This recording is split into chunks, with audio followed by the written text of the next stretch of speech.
October Red is sponsored by SA Security. Maximum security, minimum fuss. All right, we're grafting. Thank you for being so concerned about it. Well, that's success to boxing, isn't it? It's good. It's a successful sport. I'm here with the main man, Mr. Frank Warren. Frank, the light heavyweights are mixing it up this weekend, courtesy of Queensberry. Talk to me.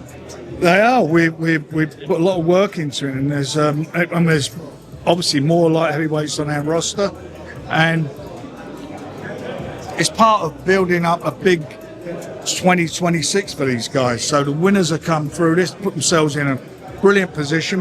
There's a big fight going on in Riyadh, part of the Riyadh season, headed up by the Benavides fight, BC title against Anthony Yarde.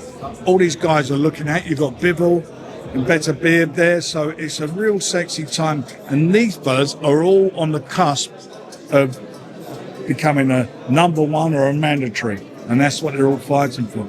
In the meantime, we're going to make the fights and do like we're doing with the heavyweights. We've had some brilliant heavyweight fights, and we're going to get some great fights at light heavyweight. Talk to me about Anthony Yarde. This is a relationship you've had with a fighter for a very long time. You've had your ups, you've had your downs, but he's back with you again, and he's going in against someone that's known as the monster. Anthony Yarde's never afraid to take on a challenge, is he? No, he's not, and he's done extremely well for himself. And I can look back on certainly on the fight he had with Pulev. Oh yeah, Pulev, yeah. And he could have won that fight. And anyway, not going to go into it, but he went into it and he's learned from it. And again, with the fight he had with Better Beard, that was a very, very close fight up until the stoppage. Yeah, he's somebody that's not afraid to get stuck in there. I think he's a good fighter, and this for him is. I'm not saying it's his last roll of the dice, but this is a tough fight. He's in with a 30-0 great fighter. He'll be a Hall of Famer. I'm quite sure of that. But you know what? He's got the belief, the self-belief, and he's got the desire, and I hope he does it. The thing is, the only thing and the critique that Anthony Yarde has had is either he goes up against someone really at the top, or it's like mediocre. There was no real middle ground, considering you've got all of these light heavyweights with your stable. But that weren't then, though. You've got to talk about what was then. What was a guy who came into boxing and only had 11 amateur fights. So you can't. A bit more than Fabio. Yeah, but I mean, you're talking. They're exceptional fighters to do. Yeah. So they've got to learn their craft, got to learn their trade, and that's what he did. And he's come through. And it's because of that he is where he is now.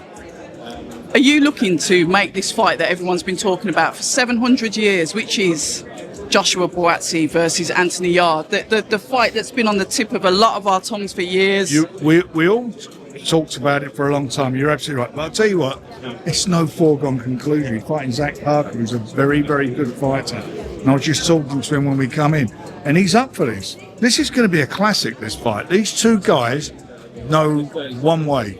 And it sounds like I'm saying, like I did the fight from last week, they both walked forward.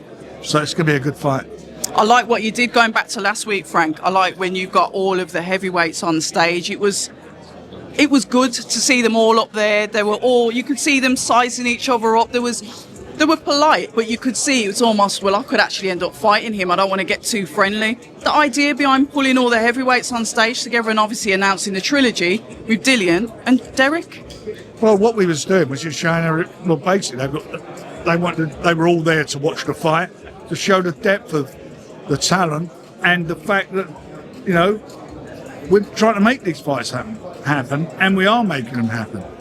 And I mean, it was a classic last week, and they're the sort of fights we need to deliver, and the fans want to see, especially if they're pay-per-view fights. They're expensive, so they want to see good fights for their money. Yeah, I'll leave the pay-per-view conversations to DAZN, because obviously I'll leave that side to it.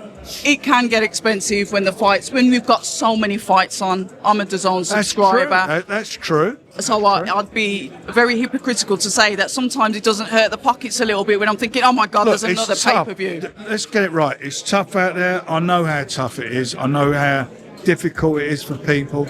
But these guys are unique sportsmen. And the only way some of these fights can be made and make them is pay-per-view, because that's how they want to earn their money. when we make a fight, it's really simple. You've got ticket money, you've Yeah. got sponsorship, and you've got a TV fee. And the TV, adding those all together, if they don't cover what the expectations of the fighters are, then it's pay-per-view. That's how it comes about. Okay. Like I said, it's easy for us to sit in this seat, but the fight last week, talk about edge of the seat. I weren't sitting down for that fight. And you know, it's worth every penny, that's for sure.